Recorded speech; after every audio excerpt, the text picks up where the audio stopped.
சங்கீத புஸ்தகம் 4ஆம் சங்கீதம். நெகினோத் என்னும் வாத்தியத்தில் வாசிக்க ராக தலைவனுக்கு ஒப்புவிக்கப்பட்ட தாவீதின் சங்கீதம். என் நீதியின் தேவனே, நான் கூப்பிடுகையில் எனக்கு செவி கொடும்.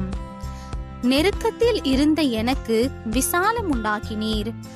எனக்கு இறங்கி என் விண்ணப்பத்தை கேட்டருளும். மனுபுத்திரரே, எதுவரைக்கும் என் மகிமையை அவமானப்படுத்தி வீணானதை விரும்பி பொய்யை நாடுவீர்கள்? சேலா. பக்தி உள்ளவனை கர்த்தர் தமக்காக தெரிந்து கொண்டார் என்று அறியுங்கள். நான் கர்த்தரை நோக்கி கூப்பிடுகையில் அவர் கேட்பார். நீங்கள் கோபம் கொண்டாலும் பாவம் செய்யாதிருங்கள். உங்கள் படுக்கையிலே உங்கள் இருதயத்தில் பேசிக்கொண்டு அமர்ந்திருங்கள்.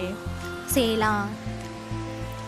நீதியின் பலிகளை செலுத்தி கர்த்தர் மேல் நம்பிக்கையாயிருங்கள். எங்களுக்கு நன்மை காண்பிப்பவன் யார் என்று சொல்லுகிறவர்கள் அநேகர். கர்த்தாவே, உம்முடைய முகத்தின் ஒளியை எங்கள் மேல் பிரகாசிக்க பண்ணும்.